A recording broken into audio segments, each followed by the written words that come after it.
Good morning, and thank you for joining today's CPX review webinar. We are pleased to be joined today by Jay Patel, Head of Technical Solutions here at Bytes, who will be taking us through the bulk of today's session. We can get these slides. There we go. So first, the agenda.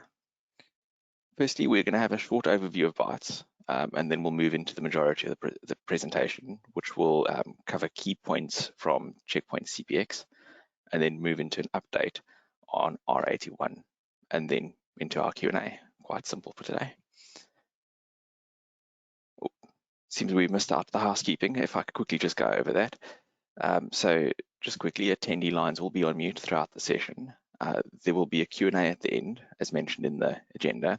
So please post any questions in the questions window, and they'll be fielded during this Q&A. Everyone will receive the recording after the session. And then lastly, we have a feedback survey at the end of this presentation, and would appreciate it if you could take 2 minutes to complete it, as we use these to make sure our webinars are still hitting the mark. So, who are Bytes? In a nutshell, we enable effective and cost-efficient technology sourcing, adoption, security, and management of software, hardware, and cloud services. Bytes have a wide range of expertise, including licensing and SAM, data management, and security.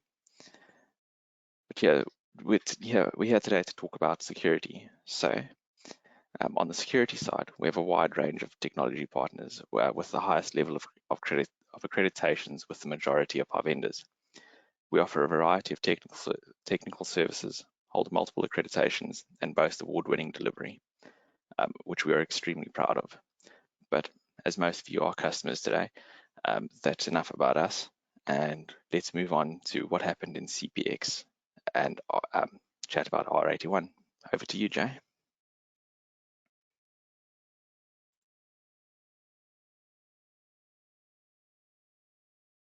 Good morning, everyone. Sorry, having quite muted myself.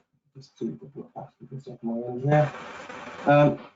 Good morning, everyone, and thank you for joining the webinar today. As Mike has already mentioned, I'm Jay Patel. The aim today is in the next 30 or 45 minutes-ish, so depending on how much I go off tangent or I'm stick to script. Aim is to take you guys through the latest key announcements made at CPX this year, and also cover off some of the new and exciting features that go to that. I would like to state at the onset, some of the stuff that I'm about to mention is still within EA stage, so early availability, so that is subject to change. Now, before talking about what was introduced this year, I'd like to recap on the messaging checkpoint launched at CPX last year, and that was secure your everything, for those who remember. And it was a narrative that they used to introduce new products to their portfolio that allowed checkpoints to extend security beyond the traditional network, endpoint, cloud, and even mobile. We have IoT devices become part of our core networks, and organizations partly exploit through them. We've started seeing workloads that are no longer, part of the traditional computing devices, but rather just functions on code, which again is a challenge to protect with traditional security measures. And that's what checkpoints set out to achieve last year, which is to help organizations keep up with these threats coming in through these new vectors. Fast forward to today, and what you see here is the checkpoint family today, right? A combination of years of research and development and some acquisitions, of course, that now forms this big family of products that encompasses networks, endpoints, mobile devices, various cloud platforms, both public and private, and of course, SaaS applications. IoT protection and workload protection I mentioned, which were released last year at CPX. These were in EA then. They went GA during last year, I think about 6 months or so ago. So they are a bit mature now. And obviously, there's been some further development with quite a few of these products, which I'll talk about later. So what Check Point did this year at CPX is they announced that effectively what they've done is they've recalibrated their strategy to effectively allow their customers to, shall I say, maintain productivity whilst staying secure in this new way of working, this new normal that everyone being working from. So what they've done is they've taken this Infinity portfolio of products and organized them into three main categories of pillars. First one is around securing your on-prem network, so which includes all of your quantum appliances, so all the way from SMB, data center, Maestro, and even the IoT technology. Second pillar is around cloud, or shall I say, cloud, so securing cloud, which includes Go 9, or what it's now renamed to Cloud Security Management. You have Cloud and obviously your good. And lastly, the third pillar, which is all about securing the users and their devices. So SandBlast Agent, SandBlast Mobile. And one shift we've seen is that CloudGuard SaaS and CloudGuard Connect now sit under this category, because whilst they used to be part of the CloudGuard family, ultimately, if you think about it, they are more about securing users than securing that. And finally, underneath all of that, you have the unified management, which is your Infinity portal plus the unified stock, and then Threat Cloud, which kind of forms the foundation. And these three categories of pillars, so to speak, now have a name, which you may or may not have heard of, and that's Quantum, CloudGuard, and Harmony. So just to recap, effectively the new branding this year is Quantum, which is all about securing your on-prem network, CloudGuard, which is about securing the cloud, and Harmony, that's all about securing users and devices. Infinity Vision, which is the unified management through the Infinity portal, as I mentioned earlier, as well as visibility through Infinity SOC and XDR, which I'll talk about later. And feeding intelligence to all of that is, the well-known Threat Cloud intelligence platform. So let's start off with Quantum, the first pillar. And with Quantum, let's look at Quantum Spark. So this effectively is the rebranding of Check Point's SMB appliances. So the 1500s that you see here, they've been around about a year. I think, in fact, they were launched at CPX last year. This year, Check Point have added the 1600 and the 1800 appliances to the SMB family. These are, as you can see, the first one new full 19-inch rackable SMB platforms. They can deliver, as you can see, throughputs of up to 2 gigabits of threat prevention, high density ports, and the 1800 even comes with the option of dual pass flags. So effectively, with these appliances, Check Point are extending the enterprise security into smaller businesses, making these ideal for those slightly larger branches and SMBs where the 800s might be sufficient. For those who aren't aware, the SMB appliances run via embedded code, which is RET aligned and can either be managed centrally through your existing security management service, so Smart Center, for those of you familiar with that term, or locally through each appliances. Or you can even use the cloud-based security management portal to manage these appliances. That, by the way, is a dedicated portal just for SMB appliances.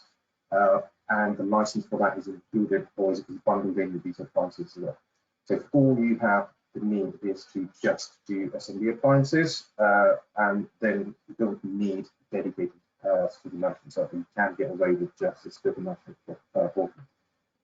One of the cool features with Spark is a mobile app called Watchtower that you can use to connect to these appliances.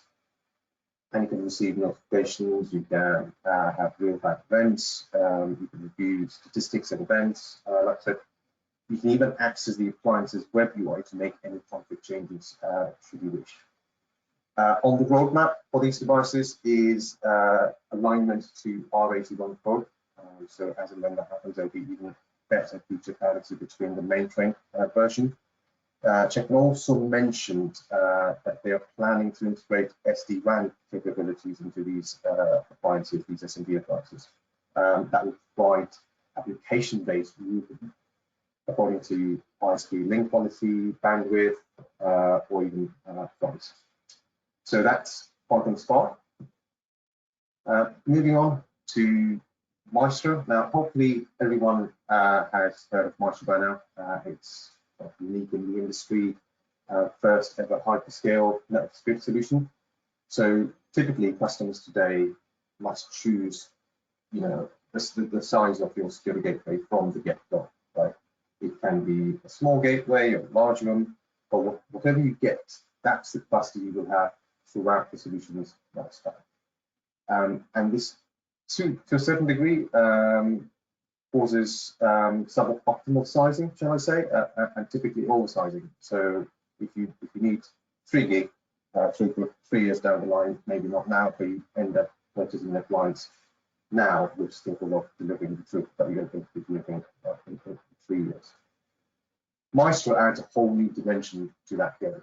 Okay? So you can choose to start small and grow by adding additional gateways when you need them. Okay? Maybe the best example of the difference between an orchestrated system like Maestro and just a bunch of gateways is the user experience of scaling up. So usually you start with a single gateway, as you can see here, and when you connect the 3rd, 4th, or even the 5th or 15th or 50th gateway for that matter, it gets automatically provisioned. And by that I mean, you plug the appliance in, it detects it's part of a security group, it fetches the software, so it aligns its software itself to the other security group gateways, it fetches the configuration, it even pushes the policy to these gateways without the administrator having to interfere. And it's fully operational within 6 minutes. And this, by the way, isn't marketing stats, this is from personal experience of using Maestro when first doing that. In terms of roadmap, there's a couple of exciting things coming up, is the ability to mix and match appliances in the same security group. Okay? The ability to shift appliances between security groups as well, based on utilization. So that, I think, is really cool for those features. Also worth mentioning is that the scalable platform software is now aligned with the mainframe R81 platform. So which again, what that does is it brings that feature parity to Maestro with what's already there with the mainframe version. So that's Maestro. Moving on to Quantum IoT Protect. So as I mentioned, last year, Check Point addressed that need to talk about organizations with this new vector, which is IoT devices. The challenge, as we all know, with these IoT devices is it's multiple. They're mostly unmanaged. There's no visibility. They run long-standing protocols. Most of them are connected to the internet, default credentials. So the list goes on. It's a bit of a nightmare. So last year, Check Point introduced the IoT Protect solution as part of 80.40, where effectively you have an IoT controller on a management server, which hooks into a wide variety of IoT discovery services. So these are third-party services it hooks into, and it pulls in all of the IoT information from your IoT devices in the network, and it then gives you the ability to create access control and threat prevention policies to secure these IoT devices. So that's been out for over a year now with 80.40. This year, Check Point introduced, still in UA, they introduced built-in discovery engines on Check Point gateways, which, by the way, you can use for basic IoT devices, so things like IP cameras, printers, IPTVs, blocks. So you don't need a dedicated discovery service for those use cases. There is also going to be a cloud-based IoT security application that will effectively look into your management server and will pull all the IoT metadata collected by either this built-in discovery engine or the dedicated discovery service, and will build an automated security policy based on Check Point's best practices and based on Check Point's knowledge base. So ability to integrate with third-party services and enforce IT protection, that is available at the moment with 8040 and above. And in EA is this built-in discovery engine and the cloud-based automated IoT policy builder. So if you guys have any requirements around protecting your IoT devices, then please do let us know. So we've covered off Quantum, which is the on-prem appliances side of things. Harmony. So this is Check Point's response to this new way of working. Everyone's working remotely, and the challenge it poses from a security perspective. So effectively, when you talk about Harmony as a pillar or solution, its goal is to protect your users from all attack surfaces, irrespective of where they are working, whether they're at home, office, on the go, whether it's they're working off a PC, Mac, Linux, iOS, or Android device, and it allows them to effectively securely access any of those resources on the right. So web, SaaS applications, cloud environments, so on. What we see here are the effectively 6 key elements. So endpoint security, which you may be familiar with the Serverless agent, blind classified activity, this is the recent acquisition of Odoo, VPN access, email, secure internet browsing, and secure mobile phones. Okay, this is effectively the core essence of Harmony.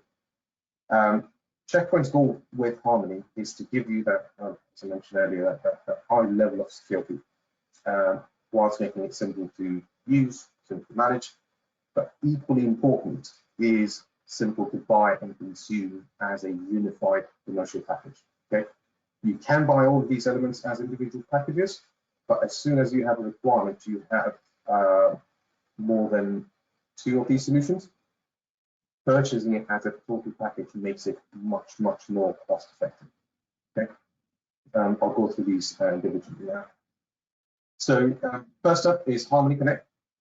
This is based on Check Point's recent acquisition of Odoo, which gives you client-less secure access to corporate applications, which means you can not only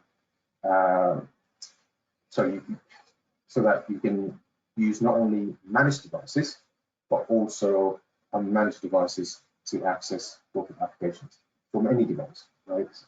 And using a simple web browser.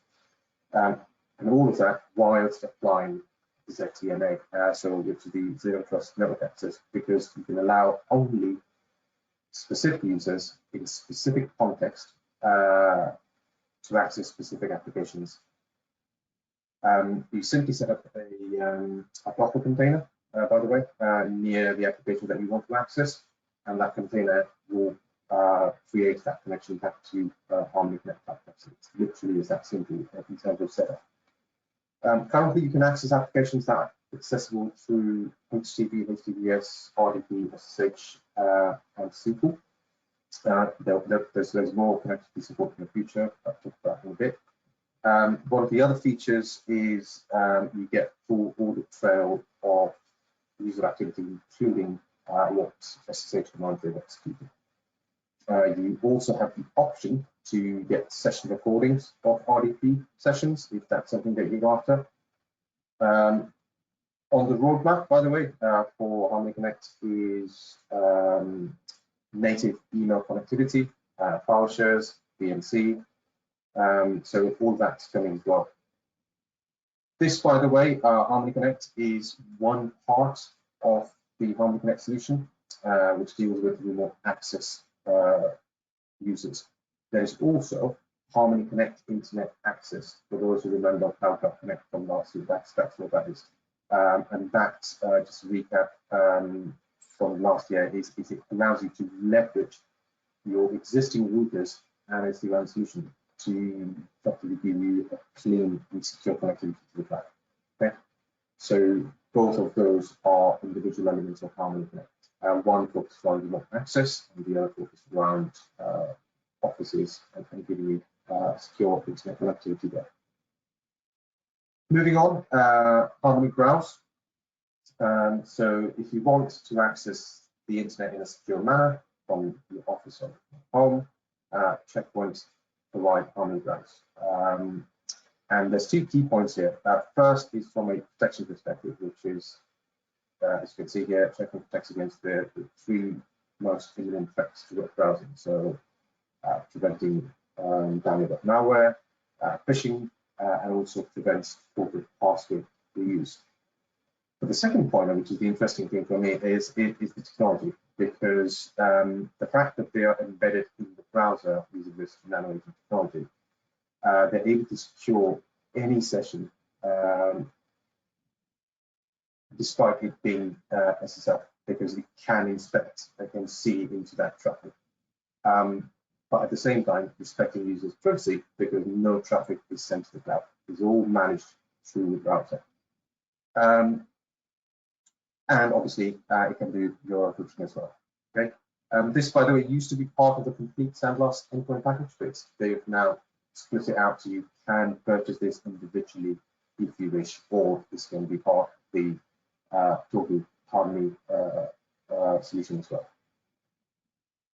Moving on, is Harmony Email and Office, which effectively gives you security for email and connectivity suites. It used to be called CloudGuard SASE, by the way.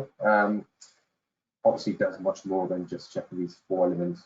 Straight on the side is about, I think, 300 plus email indicators that are analyzed before passing a verdict. Obviously, there's threat regulation, AV, anti-phishing, URL reputation, and DLP as well. On the roadmap, there's a very long list, but I'll pick on some of the key ones. Is QuickTime URL protection. They are coming up with inspection of password-protected archives, which I think is pretty cool.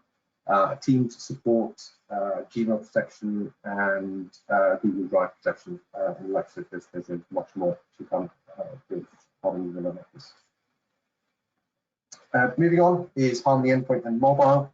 These, by the way, are two distinct products on the catalog. Despite it being a single slide.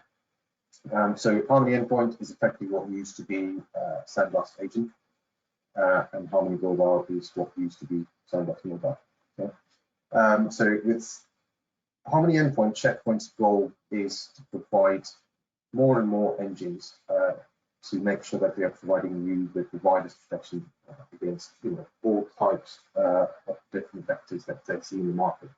At the moment, for those who are already using it, you'll know it gives you next-gen AV, protects against advanced persistent threats, FPE, sandboxing, EDR or forensics, as we know it, exploit protection. The list goes on, and they're still adding more engines.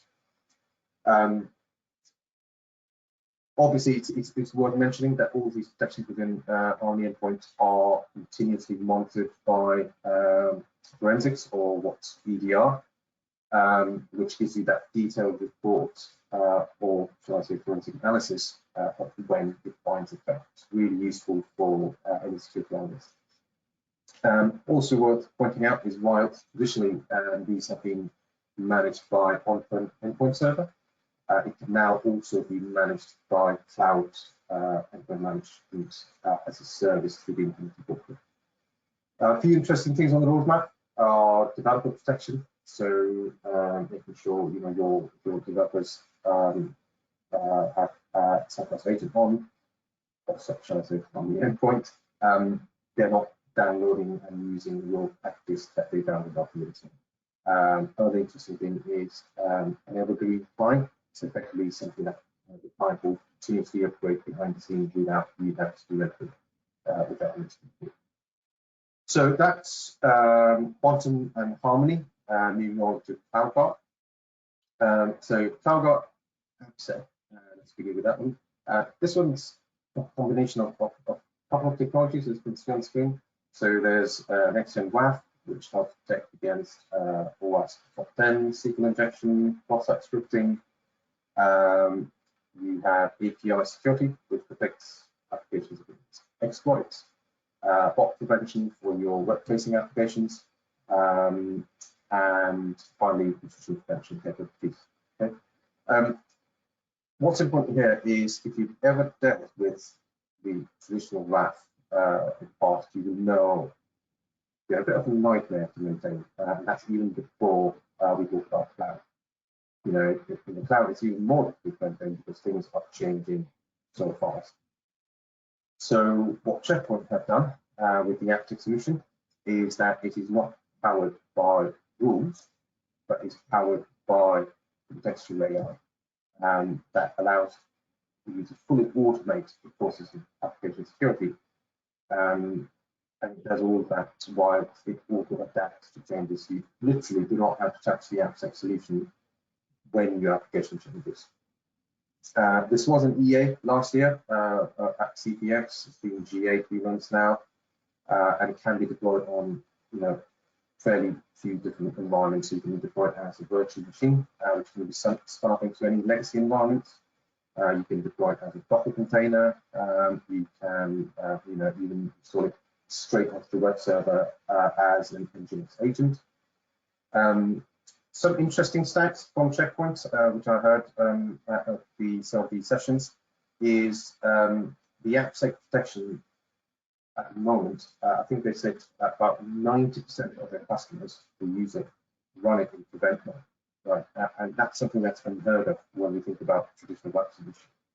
So definitely something to look at if you've got web applications in the cloud and you're still either using traditional WAF or you haven't got around to thinking about that solution. Next up is CloudGuard Workload Protection for Containers. This one is on the roadmap still, but will be launching imminently this year. What Check Point are doing with the solution is they're extending their workload protection to containers, which you can imagine is a fairly broad solution that tackles everything in the container security lifecycle. So it helps you understand your Kubernetes posture, it helps you scan images of the containers to find any vulnerabilities. And it does that both during CI/CD stage as well as during runtime. It gives you runtime self-protection. It also automatically learns the container's behavior, and it will stop attacks based on machine learning and AI if it sees anything that deviates away from what it knows the container is capable of doing. So again, if you guys are using containers and haven't got any workload protection, strongly recommend looking at the solution. Like I said, it's EA, but we can get this working for you if that's of interest to you. CloudGuard Workload Protection for Serverless. This was launched in EA last year at CPX, came through an acquisition from Takeover. Two main capabilities here. Function hardening is the first one. Effectively, it scans your function. When I say function, it's effectively a piece of code that runs in the cloud. So it scans your function for any vulnerability during both the CI/CD phase and during runtime. It also looks for any leaked credentials, and because it's difficult to do least privilege in serverless environment, they have this really cool technology that what it does is it automates that process, and the way it does that is it reads the code, understands what the capabilities the function actually needs, and then they automate the generation of these logs. Like I said, I think I mentioned earlier around runtime protection, it also does self-protection for the function during runtime, and it automatically either alert or block based on what you want, on any misbehavior of the function, so you could deviate away from what it thinks it should be doing. So again, if you are using any serverless functions, you probably already know it's not something you're going to be able to protect using your traditional script tools. So please do have a look at CloudGuard Workload Protection if this isn't something that you have seen. Has my PowerPoint just died? Okay. We're back. Is that still working? Yeah, so we're on CloudGuard Workload Protection. Sorry, my screen just flickered. Okay, cool. So moving on to XDR. So Infinity Vision XDR is a new tool that was developed actually by the Check Point research team themselves, and it's about to launch soon. What it does, it collects data and telemetry from all vectors, including your network, cloud, mobile endpoint, mail, and as you can see here, in the past 6 months, it's received data from Microsoft, which analyzed over 8 billion logs from gateways, helped expose about 15 lookalike domains, and also uncovered about 20,000 infected posts. I'm just going to probably slightly tangent here and talk about Microsoft for those who haven't heard of it. This was again released at CPX last year, but it was still in early availability when GA about 6 months ago. What it does is effectively receives data and telemetry from your gateways that have AV and anti-bot blades enabled. That, by the way, that's just telemetry. You're not having to actually export logs. There's no deployment other than simply enabling to box on the gateway, which says share data with my user-centric account. And that's all you need to onboard your account with Microsoft. By default, it does not even store any username, machine names, or IP addresses. And if it sees that,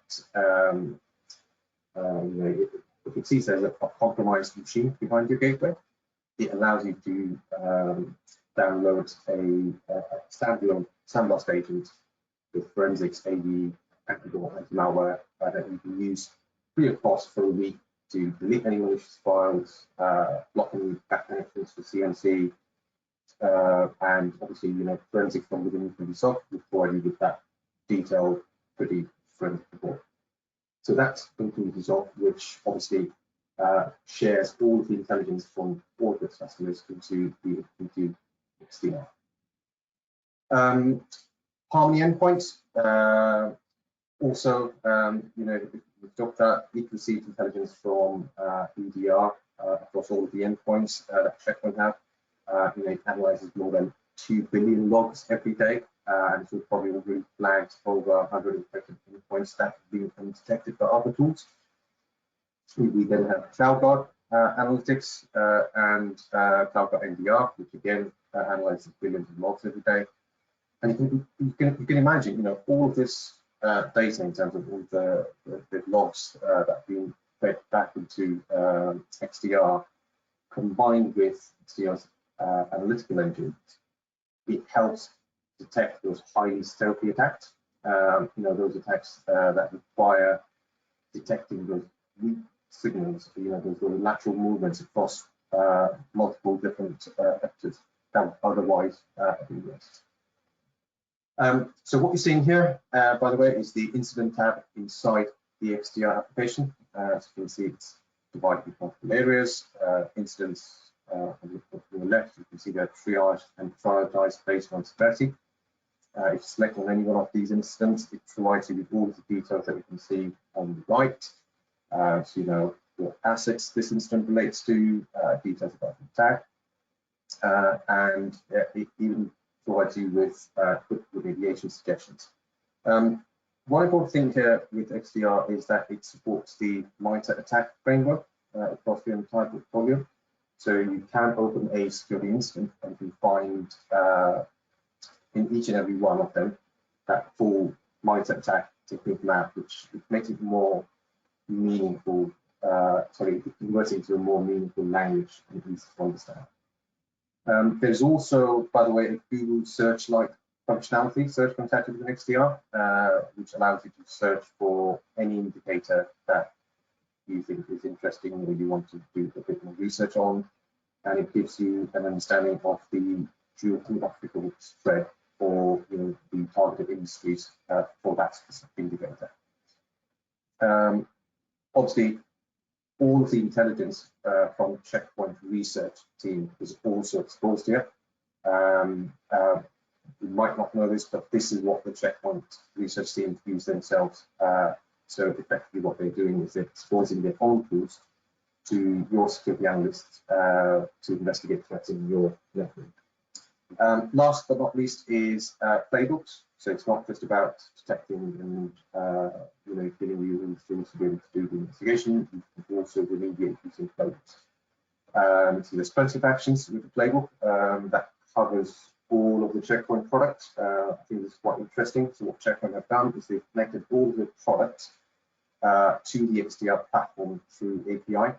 So you can do things like clean a host, you can remediate a file, you can block sender, you can even create samples on the firewall. So some pretty cool stuff. So that's XDR, which, as I said, is in EA but is imminent. Again, if you're interested, we can take this further for yourself in an EA. So that's pretty much all I want to cover off CPX. What I would now like to do is quickly run through some of the interesting features around 81. So for those who aren't aware, 81 was released end of last year and is GA. And I think they mentioned that CPX is imminently going to be becoming the recommended version going forward. So I would expect it in the next week or so. But it is GA. We already have customers running it, by the way. So first and foremost is Infinity Threat Prevention. So the idea here is to take away the day-to-day management overhead of maintaining your threat prevention policy. Okay? So rather than selecting the threat prevention option here, as you can see, where you manually select which threat prevention blades you want to enable and then configure the threat prevention profile, you instead simply select the Infinity Threat Prevention and Check Point will select and enable the blades based on your license, okay, automatically. It really is a simple UI. I think I'm always trying to say it's near enough for a single quick configuration, where you select one of these out of the box 5 profiles based on the role of your gateway. And once you select the appropriate profile, Check Point will configure that gateway automatically according to Check Point's best practices for that specific scenario. And that includes all of the threat prevention software blades. You can do certain tweaks within the deployment dashboard still. So, for example, here you can see wireless gas network will be exempt from the policy. Internal lab, you can see it's detect only, and everything else, as you can see, is as uploaded profile.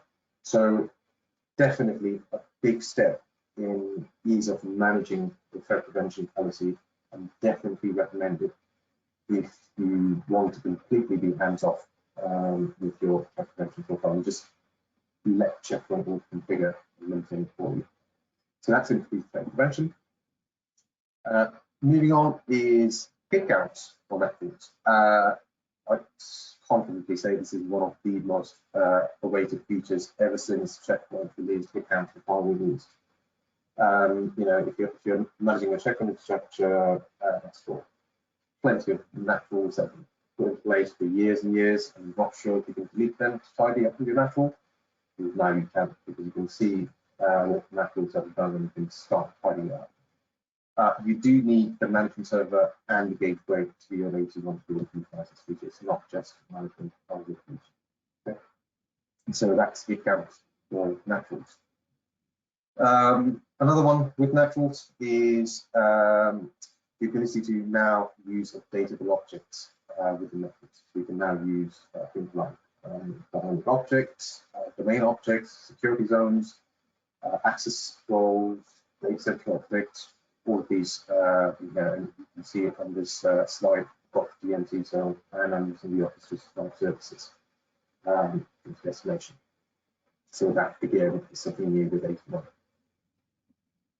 Moving on is concurrent security policy installation. So pre-R81, you've been able to do policy installation to multiple gateways, provided it's the same policy and the policy is pushed by the same administrator. From 81 onwards, you can have one administrator or more installing different policy tasks on different gateways at the same time. Okay? So really useful for any organization with plenty of gateways and plenty of file wrappings. Next up is TLS 1.3 support, which Check Point introduced with R81, which, as you may know, is the latest version of TLS protocol. Provides good security and much lower latency as compared to the previous versions, and it's becoming quite strong with both the web servers and the endpoint clients in their ability to support that version. The challenge with 1.3 is everything except the client hello and server hello packets are encrypted. So pre-81, if you are doing HTTPS encryption, Check Point would downgrade the TLS protocol to 1.2 to be able to do the inspections. Effectively, you are losing out on that lower latency. With 81, it's now finally supported with this new engine that they've custom built for this new TLS version. The engine is based on user space firewall. I have mentioned the escape at bottom. It is disabled by default. We can enable it, and these are the appliances on the right that come with the user space firewall enabled by default. There's some additional appliances here which aren't listed. They are certified user space appliance firewalls. That SDR I mentioned there, there's much more details in there if this is something that interests you, i.e., support like TLS 1.3, or the fact that you want to enable user space firewall on these appliances. Next up is data center query objects. This is an interesting one. So hopefully everyone's aware that you can use CloudGuard controller on your management server to import objects dynamically from your cloud environment. And you can use those objects dynamically in your rule base rather than creating them manually. Now, if you have multi-cloud environments and you've got checkpoints in those multi-cloud environments, so AWS, Azure, GCP, for example, and I've got this example here because I think it's the best way to explain this. Say if you're tagging all of your R&D instances within all those multi-clouds with, say, tag department equals R&D, and you wanted your on-prem Terraform server to access all R&D instances irrespective of what cloud they're in. Okay. Before R81, what you do is you would import that tag from each of your data center. So one from your Bytes data center, one from your California data center, and so forth. With 81, what you can now do is you can create a data center query that effectively queries all your data center objects for that specific query. So in our example, we are querying for the tag of department with the value of R&D. Okay, and once we've created that query, we can use that in the rule base rather than having to import those individual tag objects from each of these data centers. So really helps simplify and automate your policy enforcement, especially if you're using multi-cloud checking deployment. So that's data center query based objects. Next is web SmartConsole. Again, I think this is something that customers have been asking for a while now, and it's finally here. Well, nearly finally here. This was released, this wasn't released with the GA version. It came out with Jumbo 10 of 81. And at the moment, it is read-only. but effectively Check Point plan to add more functionality and more support into SmartConsole as time goes on, and they will add it as part of those Jumbo updates.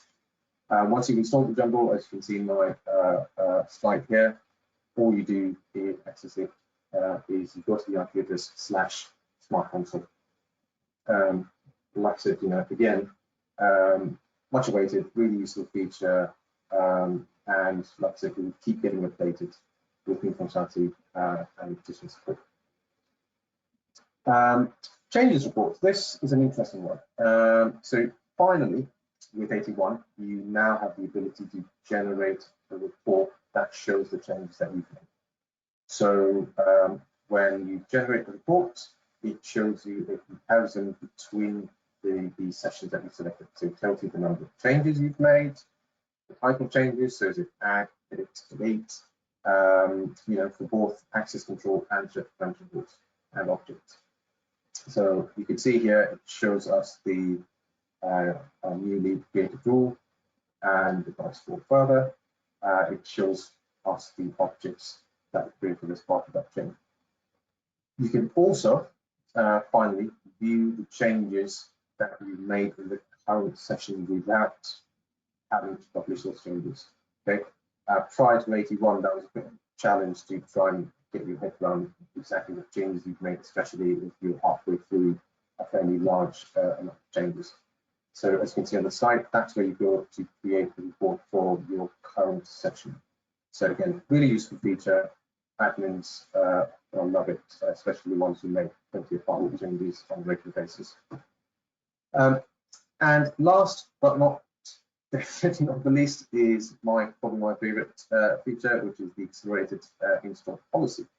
I think everyone will agree, typically policy installations take anywhere between minutes to 5 minutes, in some occasions maybe longer, but effectively it depends on a number of factors like size of rule base, objects, resource utilization. So with 81, what Check Point have done is they introduce this feature which effectively only installs the Delta changes. Okay, it doesn't overwrite the whole database. Literally just pushes the Delta changes, and that's what allows it to be that fast. If you want to identify the policy install is being accelerated, other than the fact that it's really quick, I'm talking about my lab, and in my lab it takes less than 9 seconds. Okay, but if you want to visually see if it's being accelerated, you look for that lightning symbol there, which is the second the bottom row. If you don't see that, if you see the one on top, it means the install is not being accelerated.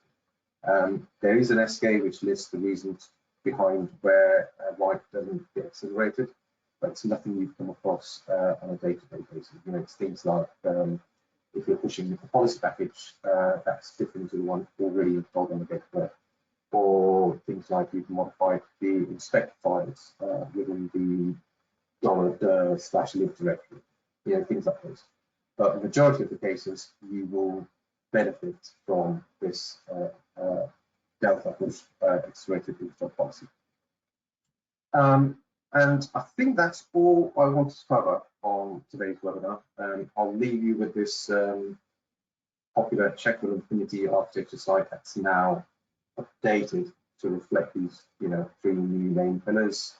So to quickly recap, Quantum for all of your on-prem security, CloudGuard for your cloud environments, and Harmony for securing your remote users and devices. If you need any further information on anything that I'll talk about today, or if you're interested in joining any of the EA programs, then please just contact us and be more than happy to help. Any questions, Michael? Hi, Jay. Yes, just first I want to say to anybody, if you have got any more questions, please do post them now, and I'll field them to Jay and to Matthew Manning from Check Point, who's joined us. Just to Jay, thank you for hosting the session. I'm sure everybody found it rather informative and interesting. So the first question we have got is, Is accelerated policy install supported on 2012 appliances? I am afraid not. So I probably should have mentioned, so the accelerated policy install is an R81 feature. The 2012 appliances have engineering support. So those appliances will not R81 fold. Okay. So I mean, the thing is, if you're already running if you're still running 2012 appliances, you need to start thinking about moving off of those appliances onto the new quantum appliances, because those appliances, don't support IoT. Great. So the next question is, does the gateway need to be on R81 to support accelerated policy install? Yes, so I answered that with the first question. So yes, the gateway does need to be on.